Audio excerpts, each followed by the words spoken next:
Welcome to Impostor Hour with Liz and Greg. We're here to explore the imposter syndrome that haunts creatives, delving into how it affects their lives and work. Join us as we chat with authors and artists about creativity, self-doubt, featuring imposter characters in their stories, and the occasional imposter who pops up in their day-to-day lives. Today, we have the pleasure of welcoming Samantha M. Bailey to the show. Samantha is the USA Today, Amazon charts, and #1 international bestselling author of Woman on the Edge. She is optioned for TV series adaptation for Watch Out for Her and A Friend in the Dark. Her novels have sold in 12 countries. She lives in Toronto, where she can usually be found tapping away at her computer or curled up on her couch with a book. Samantha's next domestic suspense, Hello Juliet, will be published in April 2025. You can connect with her on Instagram at @SBaileyBooks and on Facebook at Samantha Bailey Author. Welcome. Thank you. It's so nice to be here. And please call me Sam. Sam. We will. Yeah. You got it.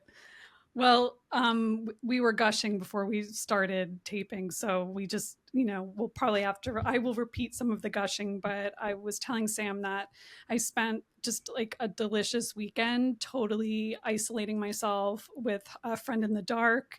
I read it. I made everyone in my house leave me alone. It was just one of those reading experiences that, I think we hope for every time we open a book. So it is such a treat to have you here. And I don't want to forget, I think listeners will hear it here first. You just got big news about Woman on the Edge. Do you want to share?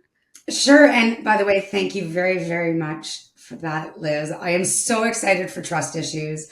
I loved The Woman Inside.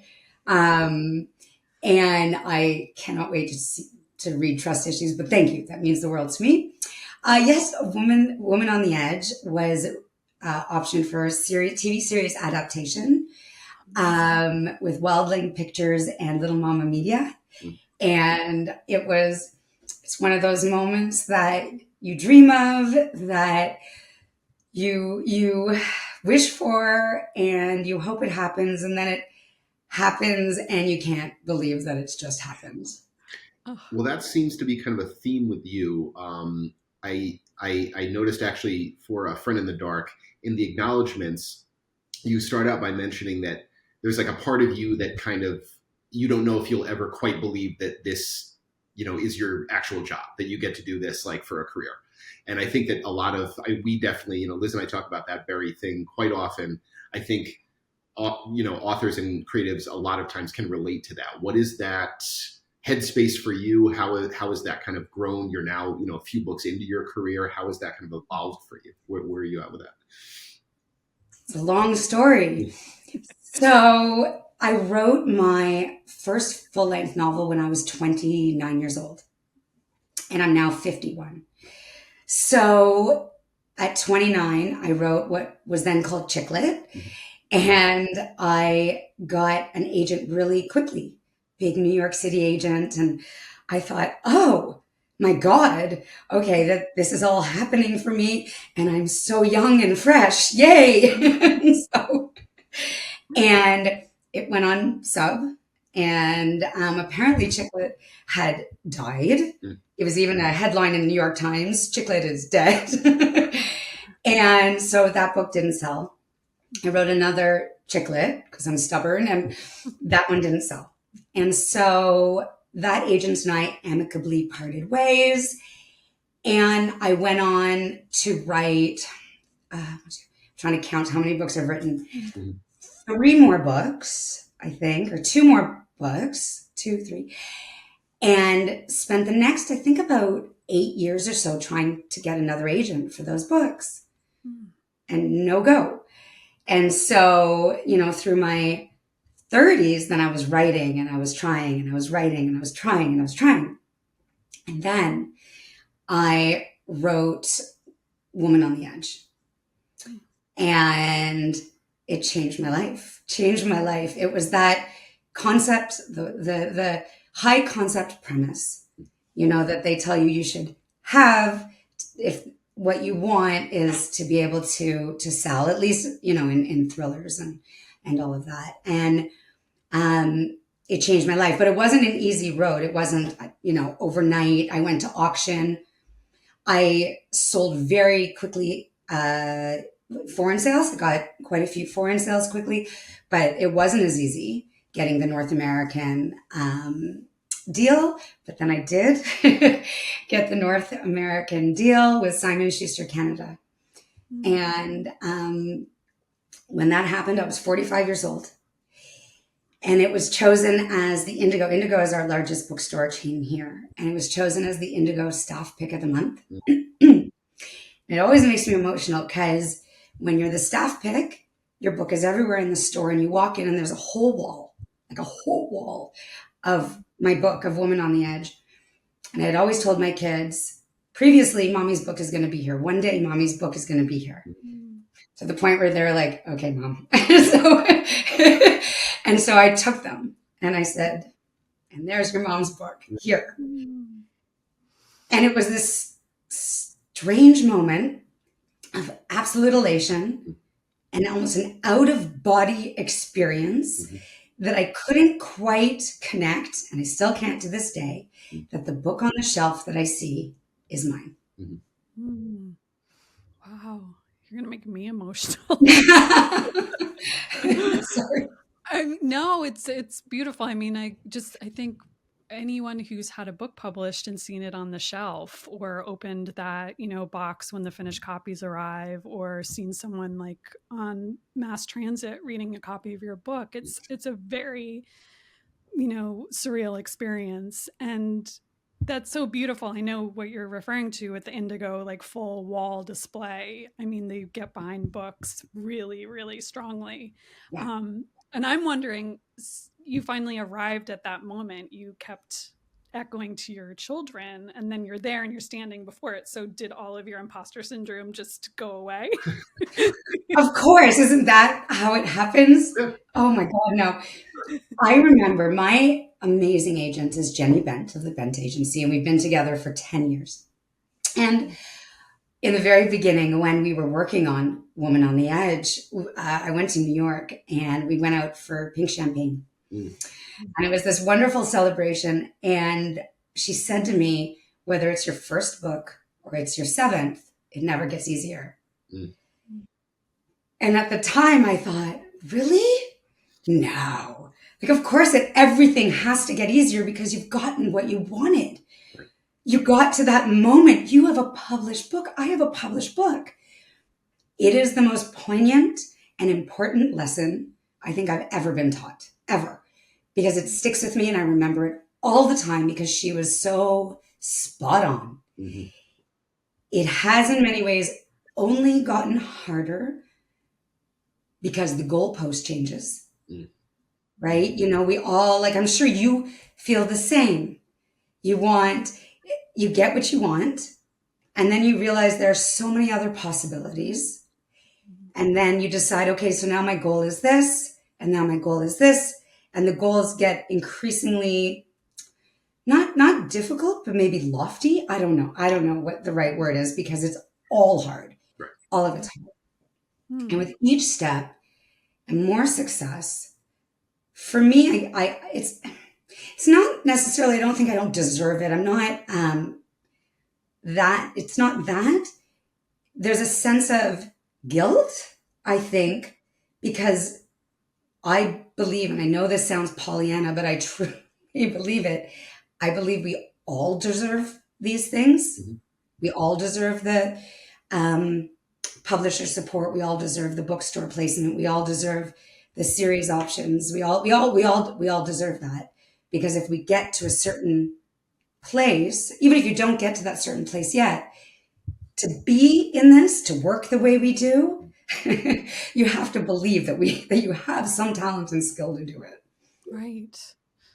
Well, and just hearing your story leading up to Woman on the Edge, that you wrote 4 novels that didn't get published, and that's remarkable in and of itself. You've written more unpublished books, than some people have written published books. I mean, and I think that's really important to underscore, because you're clearly a writer and there's a part of the process that you need to keep going back to. Someone else might have gotten that first rejection and been like, you know what, this is too hard. And then you did it 3 more times. So what can you like kind of talk about within yourself that like, is it inner strength? Is it stubbornness, that tenacity? And like, how do you leverage that now in your active publishing career? Oh, it's such a good question. I think stubbornness, masochism, There's that. um, compulsion, addiction, obsession. I mean, again, I think we all feel the same way. I think the reason that writers we develop these close bonds with each other is because we understand so deeply what it feels like to love and hate our art and our business almost equally. It is exquisite torture, but we are not ourselves without it. I am not me without writing. I know that through and through. Every time I have a break from writing, from editing for a little bit, I'm like, yay, I can relax. I'm going to take it easy.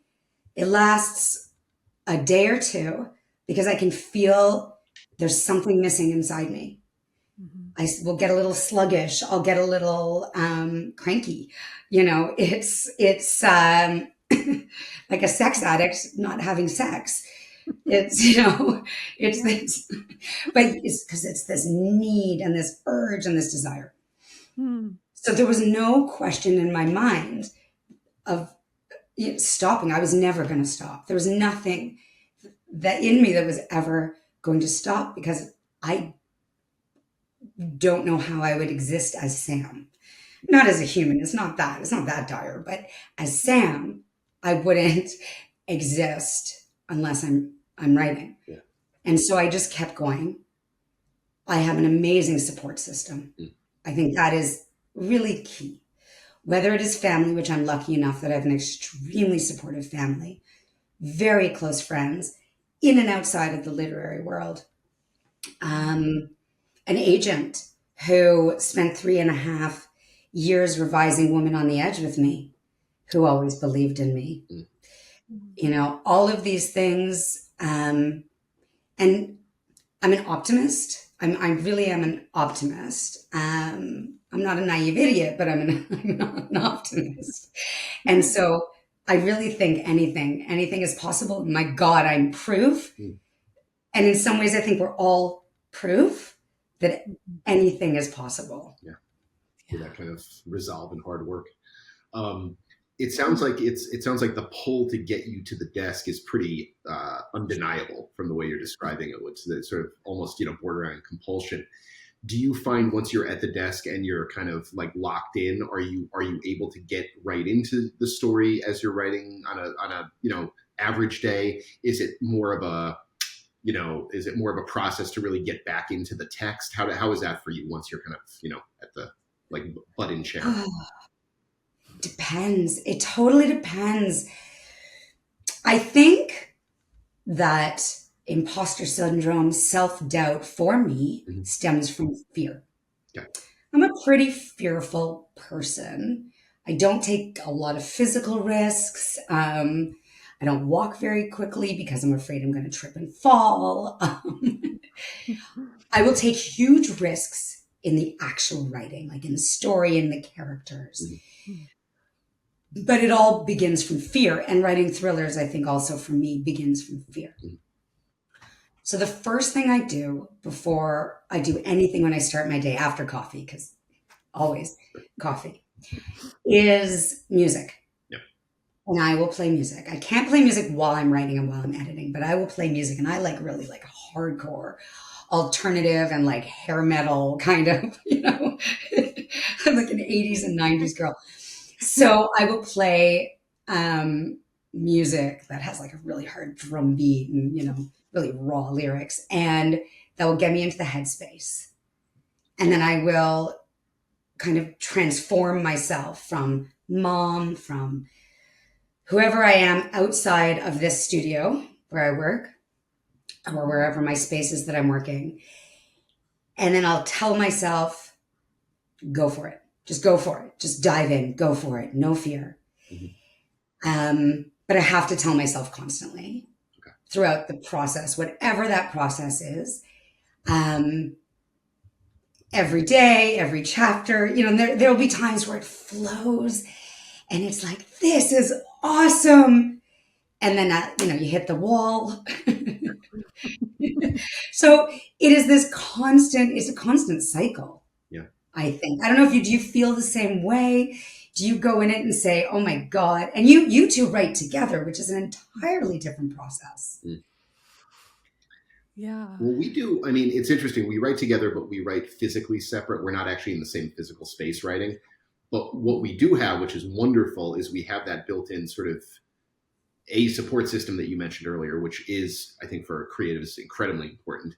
We also have an accountability aspect, which is incredibly important and very, very helpful, I think, for both of us to be able to know that the other person, A, is waiting for a chapter at any given time when we're in the process. So there's the accountability built in. But also, a lot of, I think, what motivates us is the fun of being able to try and like impress, stump, kind of like try to get the other person as well. I mean, we throw curveballs at each other all the time on things that we haven't mapped out in order to kind of keep the other person engaged. We Easter egg like references in there. So that really is, yeah, absolutely a lot of fun to do it. But to your question, Sam, too, I mean, there are days certainly where it's flowing better or worse, depending on what the outside circumstances are, depending on maybe where we are in the storyline. So it's not necessarily just a matter of getting to the desk and sitting down and keying in. I think it can be, and any day can be a different day. How about you, Liz? Where are you at? Yeah. Well, I mean, when you were talking about like being a fearful or like a risk adverse person, like when you're out from behind the desk, I relate to that.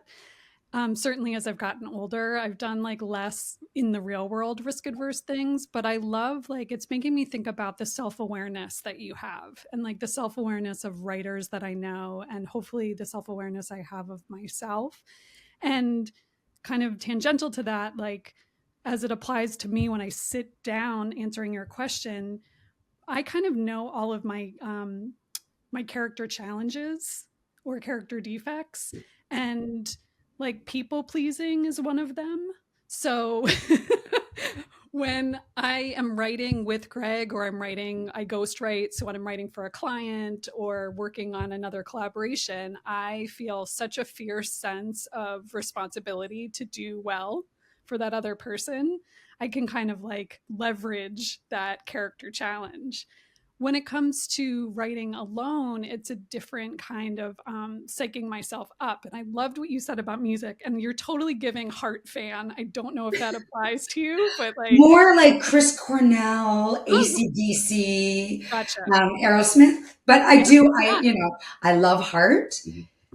But Yeah, but but like strong in guitar, like and yeah, and drums. Totally. And I think that I use music. I approach whether I'm writing a solo project or writing with Greg or writing for a client. I use music as like a prompt for my brain. Yeah. And if it's like writing solo and I know that I have to be like extra brave and extra motivated, I have like a playlist, that's dedicated to that.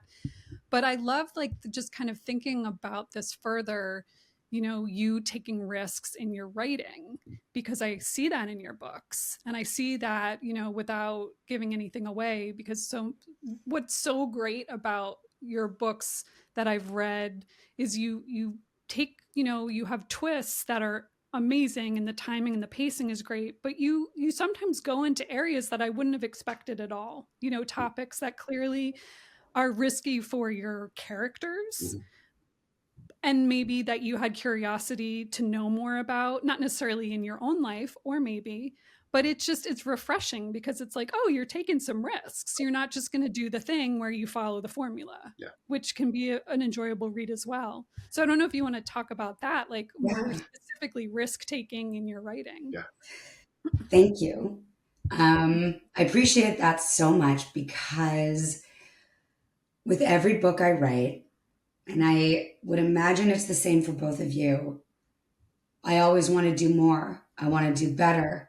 I want to push beyond my own boundaries, my own limits, and see how far I can go.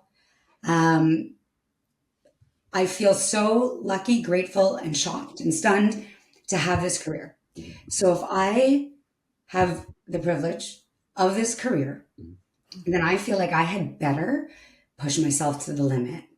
I had better go for it with everything I have in me and not be afraid.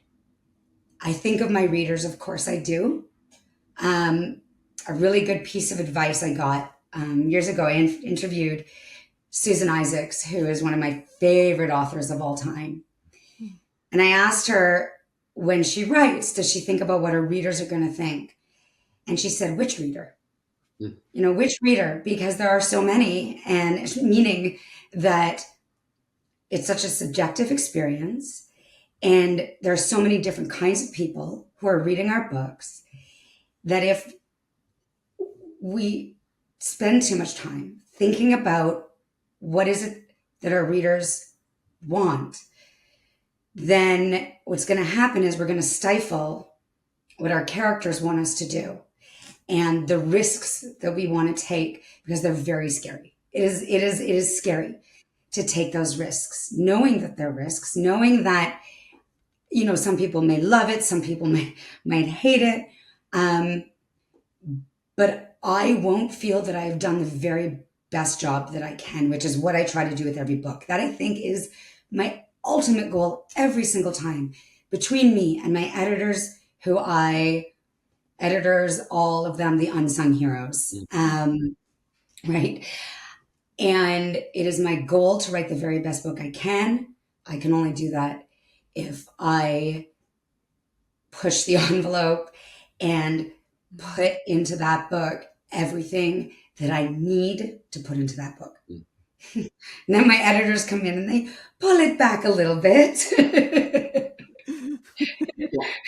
I will say A Friend in the Dark was pretty X-rated.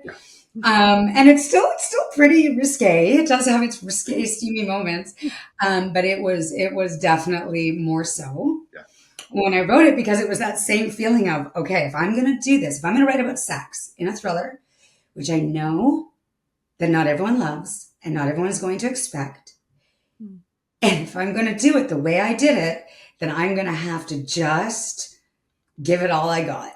And I realized I got a lot. I was going to ask you specifically about that with, as you mentioned, having that support system in the form of a great editorial relationship is really, really important for authors.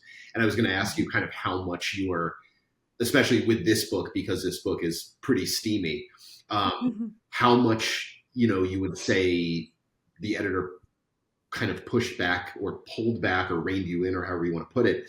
And then what that kind of communication style looks like between you and your editor, how you're able to kind of negotiate certain things, what you maybe lean into versus what you kind of allow to be, kind of sort of taken out, I guess. Yeah, no, it's a really good question. I think I come from a perspective of having been an editor myself. So I was a freelance editor before I became a full-time writer. And so I know exactly what an editor is doing, why an editor is doing it. And I understand that an editor's goal is not to change my vision and is not to change my voice. The editor's goal is to make the book the best it can be, to make it as marketable as possible. Writing is my full-time income. I have 2 teenagers. I support my family on my income. And so I have to look at my work as an art and as a business. So I completely understand and understood when my editor were discussing how far can I go with the sexual content and the graphic sexual content. There's also abuse in the book. How far can I go? Sorry, I keep seeing the sun come out behind me here.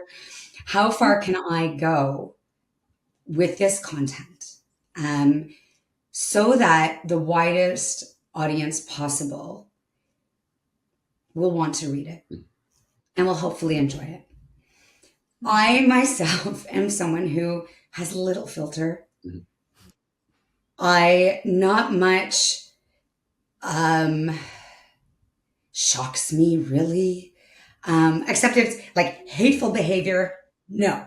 That's entirely different. But when it comes to sex, I'm an extremely open, sex positive person. And so I don't necessarily know what the line is.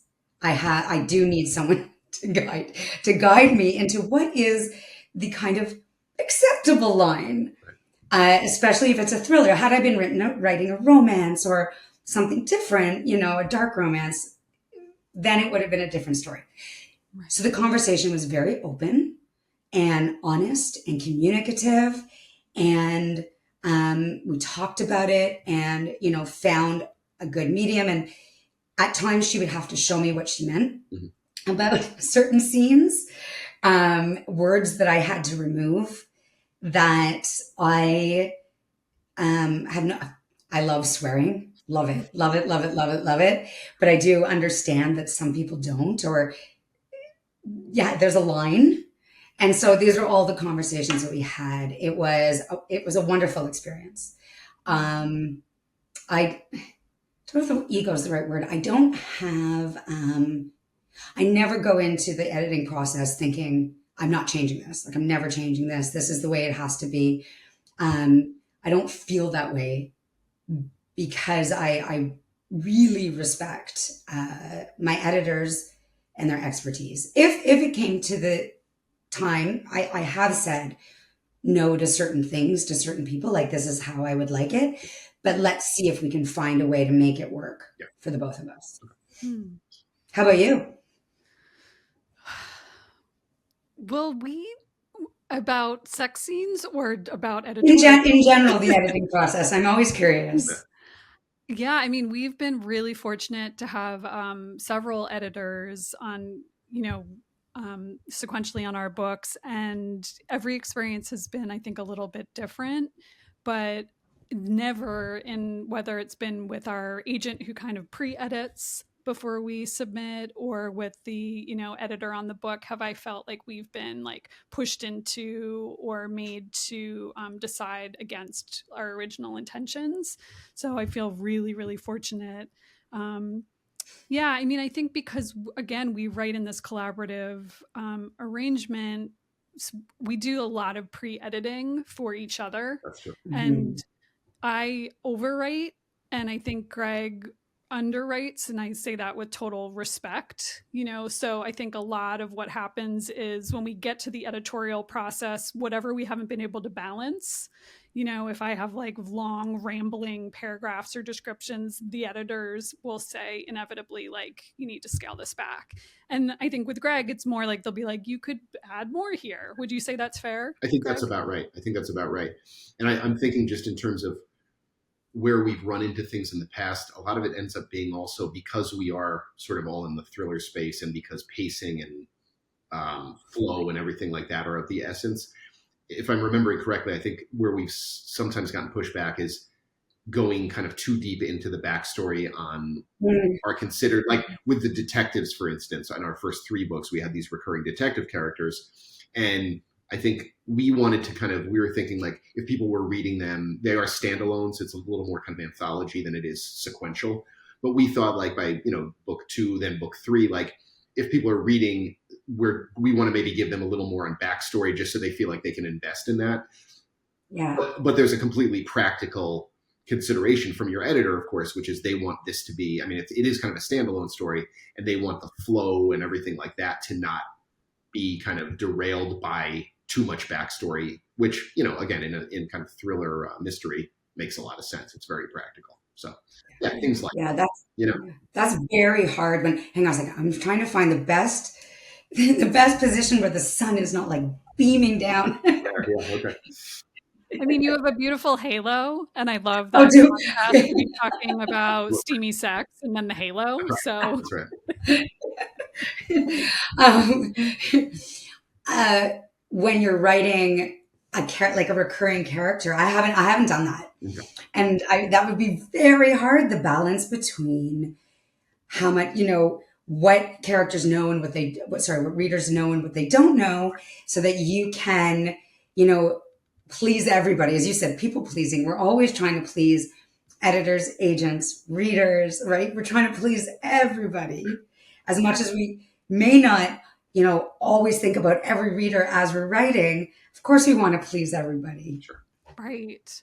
Which brings up the topic of when you get or we get negative feedback, like specific negative feedback or strong contrary opinions to plot or characters. We talked a little bit about that before we started recording. Can you talk about your experiences with that and what that's like for you? I think we all come to terms with the fact that reading is a subjective experience. And the minute you put your work out there, you are opening yourself up to all sorts of opinions. And some of those have surprised me. Some of those I will say that there are opinions that I wasn't expecting with a friend in the dark. There's LGBTQ plus representation in that book. And it is simply that this character is a lesbian and that's who she is. And it is not about anything else other than that's just who she is. And I did see a couple of reviews that mentioned that the LGBTQ plus representation added no value to the plot. And I was taken aback. I live in Canada, and while of course not everybody thinks the way I do, I tend to have a certain community of people who do think the way I do, and I'm always kind of taken aback by that opinion that it added no value to the plot. I was like, well, it wasn't the purpose. It wasn't, it wasn't a plot line. It is simply who she is. And so it really hit home that opinions are going to vary. People are going to see different things in the book. They're going to want different things in the book. They're going to read different things in any book I write. Yeah. And again, all I can do is write the very best book I can write. Does that mean it's perfect? No. I don't believe that anything can be perfect. It's as good as we can make it. We're on deadline. We're on timelines. We have as many people as possible reading it and weighing in. Pointing out different things that we can't see. There are times you've done something and you can't see that you've done it. You had no clue. You had no clue. I recently in Hello Juliet, which is coming out, I had no clue. I think I had a character simultaneously closing the front door, but also reaching into the fridge. I had forgotten the connecting word between, so things like that. It didn't occur to me that this person's arms aren't 18 feet long. Right? I do think constructive criticism, I'm my critique partner. I love my critique partner. It's Meredith Shore, who writes amazing romantic comedies. And I think constructive criticism is incredibly helpful. And when the book is published, constructive criticism is incredibly helpful as I grow and I continue to write. Hurtful, mean criticism does not feel particularly helpful. I just have to let it go and let people experience it again and do what they're going to do. And if this is what people want to do and how they review, that's not my, what do you say? Not my monkey, not my circus, I think is So I just have to let that play out. I have gone through enough rejection in my life in publishing that I have developed a pretty tough skin. Yeah. So when the book first comes out, there's more hurt. And then over time, it's just, okay, all right, we're going to just move on. And we're going to try desperately not to read that anymore, look at that anymore. Yeah. Right. Yeah. That's always the challenge. I'd love to get a little bit actually into A Friend in the Dark, and I'm going to tread very, very lightly because it is an absolute minefield of potential spoilers. To your credit as a writer, I mean, it's incredible. But so I will keep these. I will sort of keep this question as general as possible. But it occurs to me within the context of the show with imposter syndrome, one of the great strengths of this book and how you portray these characters and set up all these kind of various interlocking storylines is that the cast of characters is, and the story is rife with various people posing as various things, sort of imposters, and people not necessarily either appearing to other characters who they may be or to the reader who they may be. And it's such a great kind of tapestry of all of these sort of various like motivations. Also, what's interesting about it is in some cases, the motivations are nefarious. In some cases, they're actually sort of noble intentions. So as an author going into this cast of characters in the story, how do you approach all of these kind of interlocking things, layering, reveals, which you do, timed beautifully and expertly? How do you really approach that from like a macro level? Oh gosh, well, thank you. It's a process. So I write very detailed outlines before I begin writing. But actually, I sold A Friend in the Dark on proposal, and so I had to have, that was my, my proposal was my outline. So before I write it, I write it. Did I just say I write it before I wrote a word? That's why you need an editor. Before, excuse me, I wrote a word. I knew the beginning, middle, end of the story. I knew the beats. I knew the twists. I knew the clues. I knew, but I have to be careful not to let my outline stifle my writing. So at some point I have to shove it to the side and I have to like tear it apart and go through it again from the beginning to make sure everything works, because a lot actually won't work. And I'll need to rejig it and I'll need to reorganize it.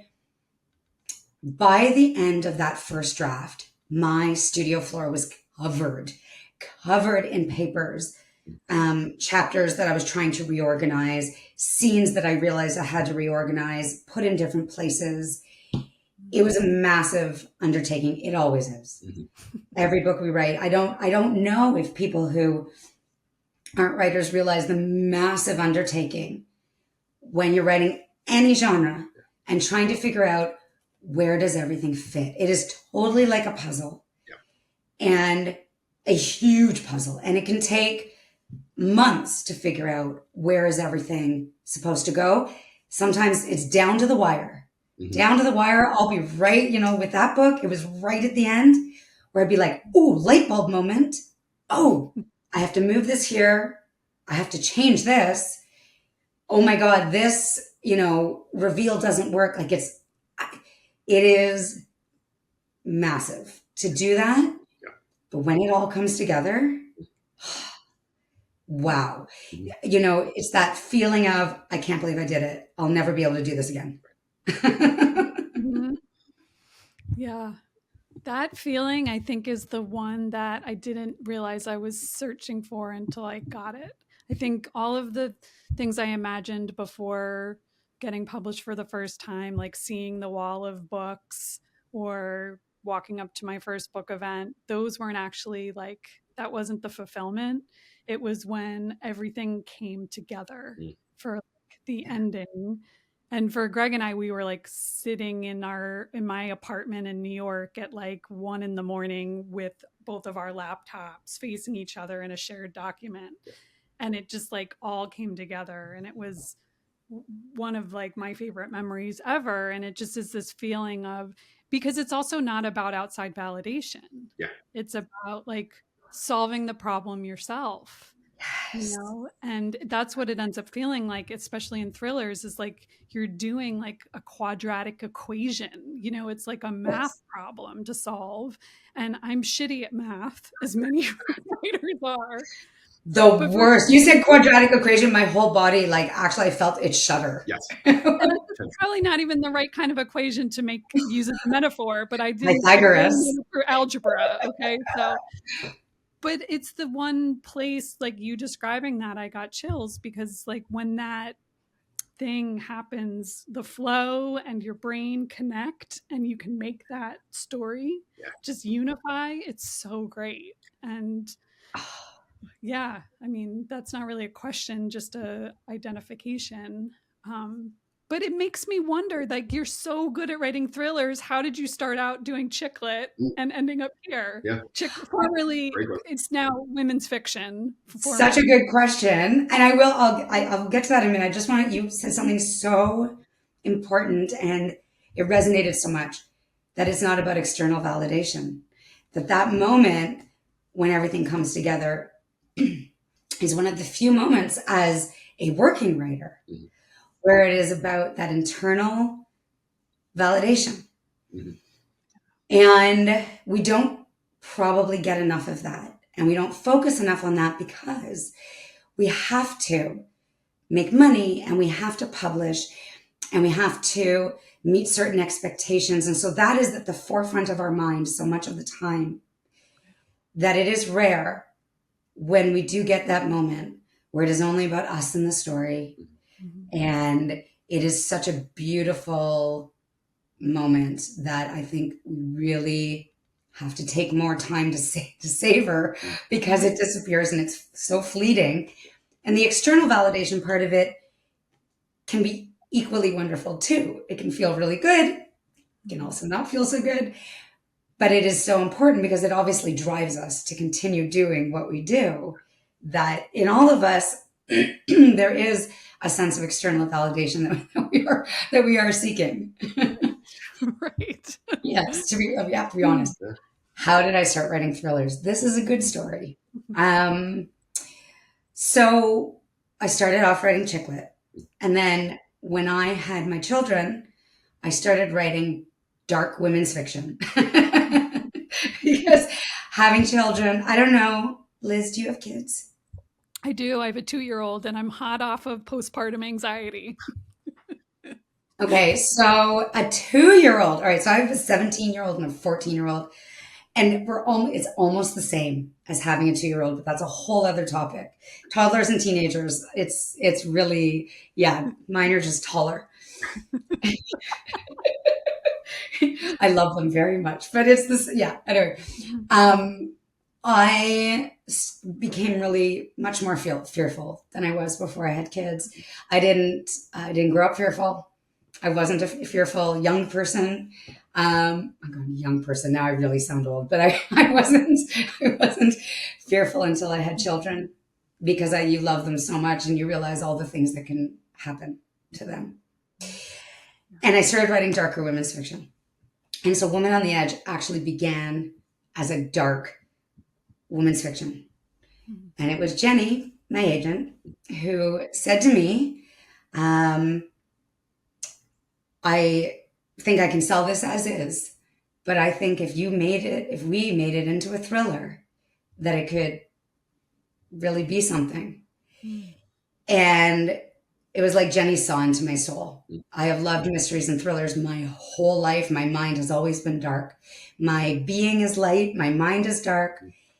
But I was so scared of the process because of the plotting. It seemed to be, I was scared. It seemed to be quite an intense process that I wasn't sure I had the confidence. But then I said to myself, no. This is the first risk that I took where I thought you're going to try. And Jenny said, I'll be with you every step of the way. And she was.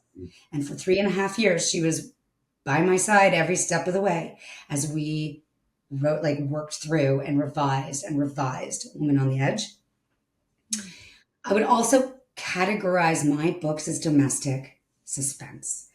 I think they are actually a mashup of women's fiction and suspense thriller because I write about relationships. All my books in some way, and probably I don't know when I wouldn't write about relationships because I'm fascinated by them. Mm-hmm. Yeah. Us too. Yeah. Oh, absolutely. Yeah. Yeah. You talk about these. You just mentioned the risks that you take with each book out, and I know that we're a ways out from pub with Hello Juliet, which you mentioned earlier, your next title.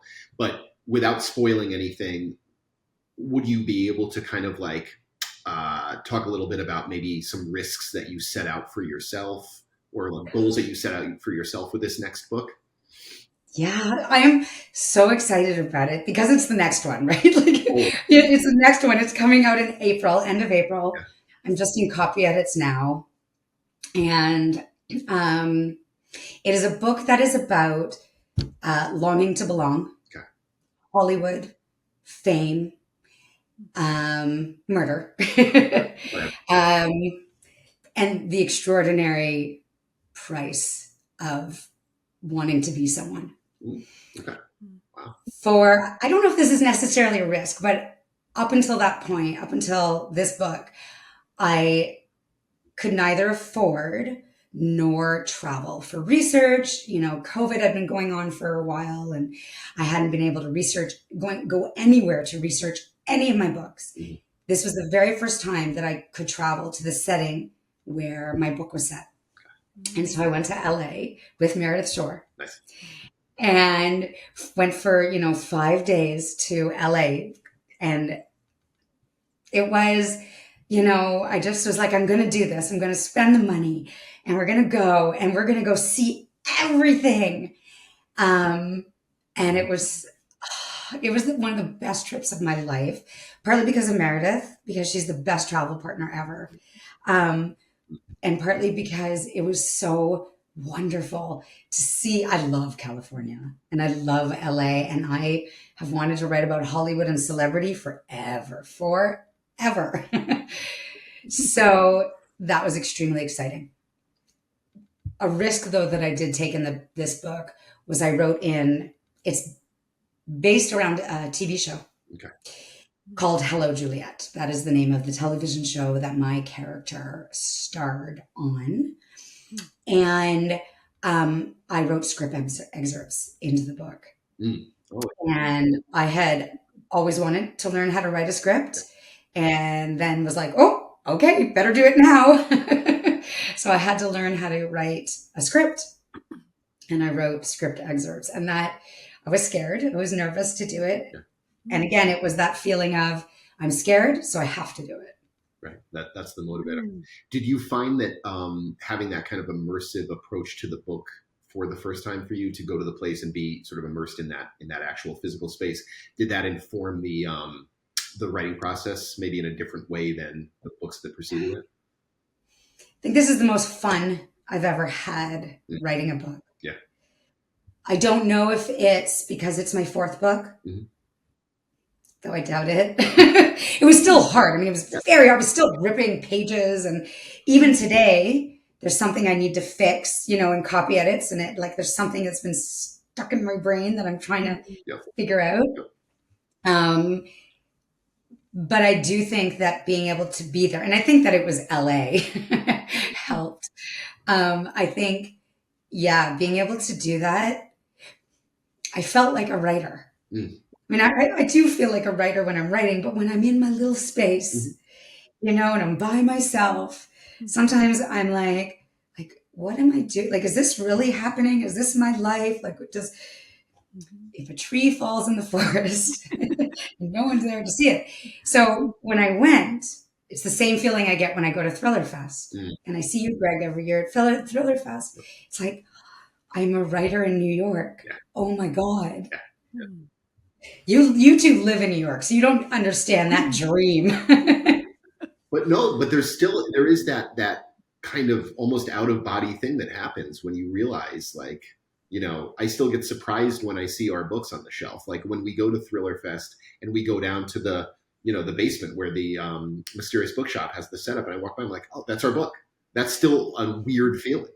There's still an amount of like just disbelief that's like kind of magical around that. Yeah.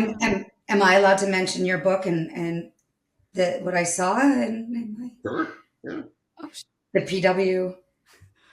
Oh, yeah, Sure. sure. Yeah, okay. I never know what people, Sam I just Bailey, don't. our unofficial publicist, ladies and Seriously. gentlemen. So for our listeners, Sam actually just mentioned this to us before the show. We were blissfully unaware of this bit of news. So yeah, no, please do. Yeah, I was going through the PW. So I had that same feeling when I saw trust issues and your names mentioned in the PW roundup of um, big books agents are taking to the Frankfurt Book Fair. And I saw trust issues. And I looked a couple times because I was like, oh, I was so excited. And I was like, I know them. Like, I know them and I'm going to be talking to them. It was that same surreal excitement. Anyway, and I was so happy and so excited to see that, that trust issues going to Frankfurt, that it's getting the buzz, that I have not read it, but I loved the woman inside that I'm sure it deserves. Of course it deserves this buzz. The cover is phenomenal. It is, yes. Thank you. Yes. And that goes back to knowing that seeing someone else get the success they deserve is as big a thrill for me as my own, because I know what it took for you to write that book. I know the work. Like I know exactly all the feelings you felt. I know the pain, I know the suffering, I know the joy. I know it all. And so yeah, I'm so happy for you. Thank you. Well, thank you so much for making our day by telling us about it. And it's also with that one especially exciting because our names are on it and we're not writing under our pseudonym. So it has a kind of different kind of vulnerability. Wow. Yeah. And the way you talk about feeling excited for other authors, I mean, we definitely relate to that. That's why we're doing this podcast. We want to elevate other writers and creative people. And I think there's this like feeling of scarcity, or like there's only a finite amount of publishing deals or options or placement in bookstores. And there is a finite amount. I'm not going to like to borrow your earlier mention, I'm not going to be Pollyanna about it, but I think what there is an infinite amount of is like the space for us to be enthusiastic and supportive. And there is an infinite amount of space for people to create and write. What happens after you do those things is, so much out of your control. But I love that you're talking about this still as a magical thing, because when we started the show, you mentioned, there's the writer part of it, there's the dream, and then there's the business, there's the author part of it.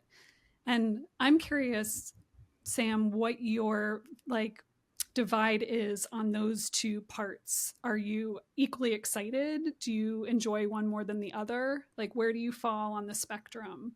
Oh, that is such a good question. Oh my goodness. I think they may both be equally amazing and hard. I love being an artist and a creator. I couldn't do anything else. Like you said, I'm terrible at math.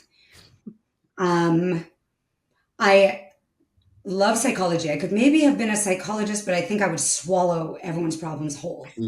And yeah, and then I go home and write about it. But I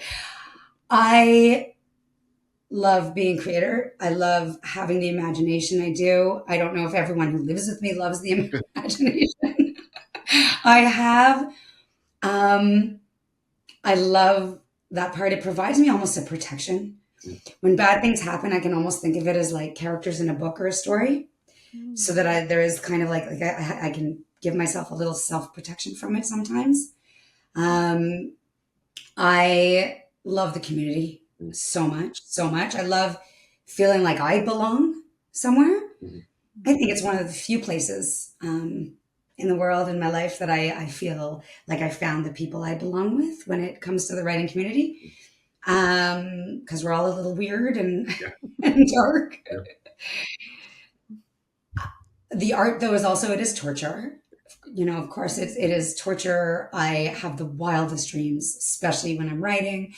Wild, vivid dreams. I have a night guard because I like, clenching my jaw while I sleep. So there's that part of it, but I don't want to live without it. The business side of it, I love that I can make money at it.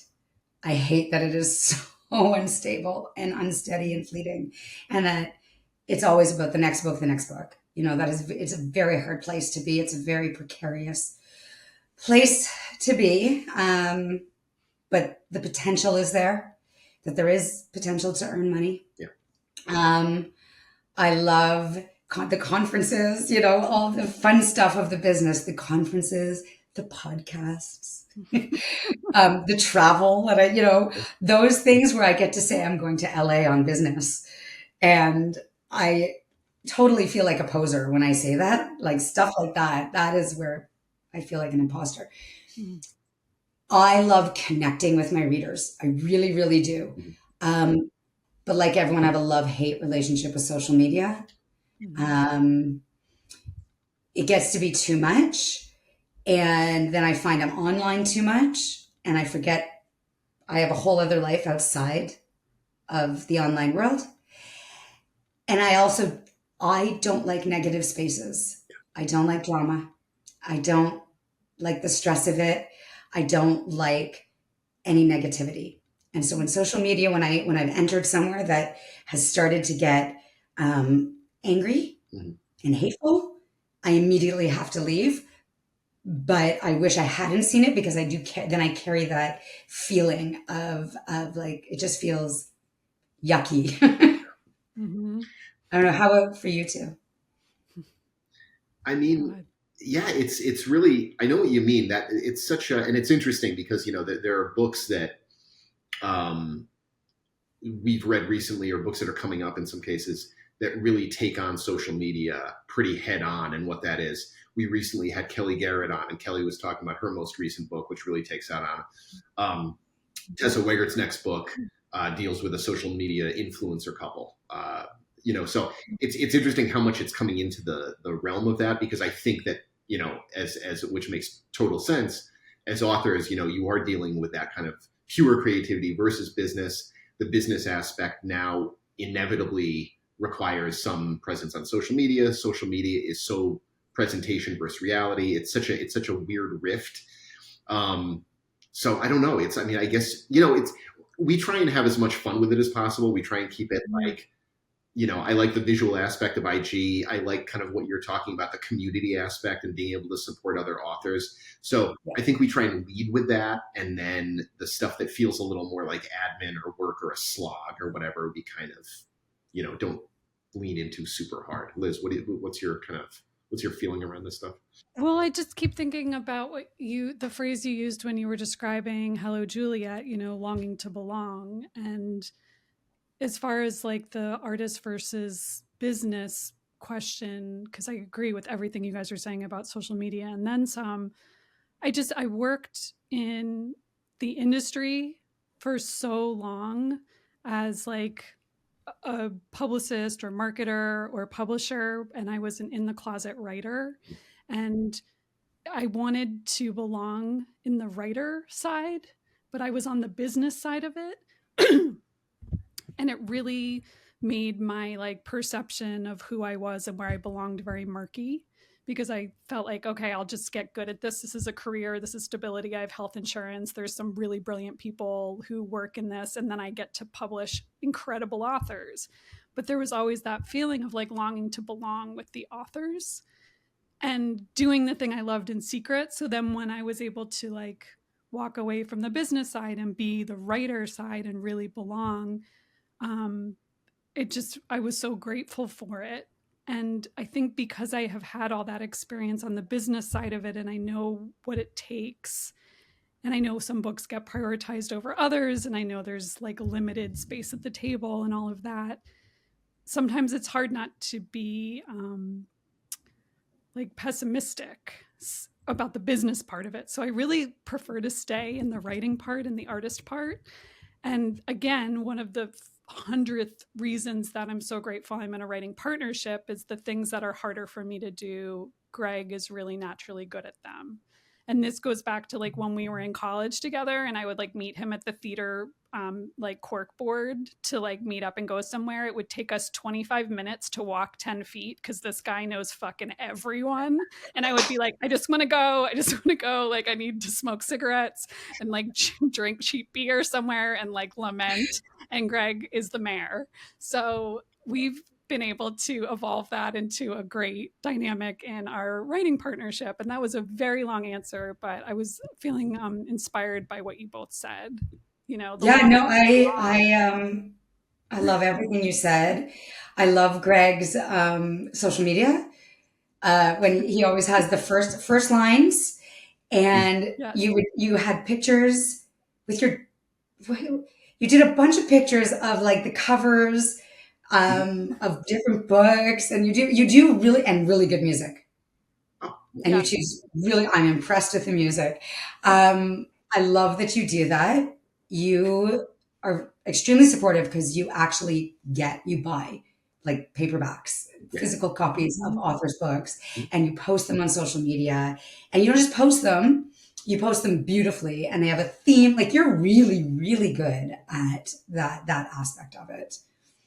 Yeah, we, again, it's, we try and it's if you look at it in that sense of like, it's, I don't want to say necessary evil is probably a little dramatic, but a necessary component of the job that's not the actual creative aspect of the job. I think we just sort of go into it, in that mindset of like, okay, you have to do something with it. Let's have fun. Let's make it supportive, and like, let's put a little bit of thought into the presentation. I mean, Yeah, and without social media, we wouldn't know the people we know. Right. That's the Right. right. That's, I guess, the thing. These are the positives we lean into. Is it does actually kind of help to foster that sense of community when in all of that interim space between the conferences, when we can all hang out in the ballroom together and talk shop. Right. We get to check in with each other a little bit on IG. So that, and the way that authors mobilized during the pandemic to use social media to create, lives and events and book clubs and support groups, like so fast. It was like, I feel like March 25th, like 3 days after like lockdown, give or take, people were like, we're going to make the best of this. And for like a tribe of people who are like, sit at home, let me do my work, make things up in my head, it's pretty amazing that, we were all able to kind of just like look outward instead of inward during that time. And it saved my life. Yeah, it was my debut year. Wow. it was. And so, it was everything to me. Every author who helped. Oh my God, there were so many authors who helped. I couldn't even name them all. Just simply because they wanted to help and took so much time. And so many of these things are ongoing: podcasts, IG lives, blogs, first chapter fun readings, like all of these things have continued over the last, oh my gosh, almost 4.5 years. Yeah. My math is terrible. I told you I can't. It's been 1,000,000 years. Well, this seems like the perfect opportunity to ask you, Sam, to remind all of our listeners where they can find you on social media. Yes. All right. And I am there. I'm there too much. I am there. And I really do love to connect with my readers and chat. It's how I've met so many amazing people. SamanthaMBailey.com is my website. On Instagram, it's SBailey Books. And on Facebook, Samantha Bailey Author. Well, it has been such a pleasure talking to you. We can't wait to have you back on for Hello, Juliet. Yes, please. Thank you for all of your kind words and making our day with that PW peep. And that's it from us. Greg, you want to take us out? Sure will. Impostor Hour with Liz and Greg is created and hosted by us, Elizabeth Keenan and Greg Wands. The show is produced and edited by Bookwild Collective founder Kate Herget. Scott Leeds composed our original theme music, and Steve Lewilma designed our logo. And you can find us on Instagram at Impostor Hour Podcast and online at impostorhour.com. And like and subscribe and tell your friends about us. Thanks so much.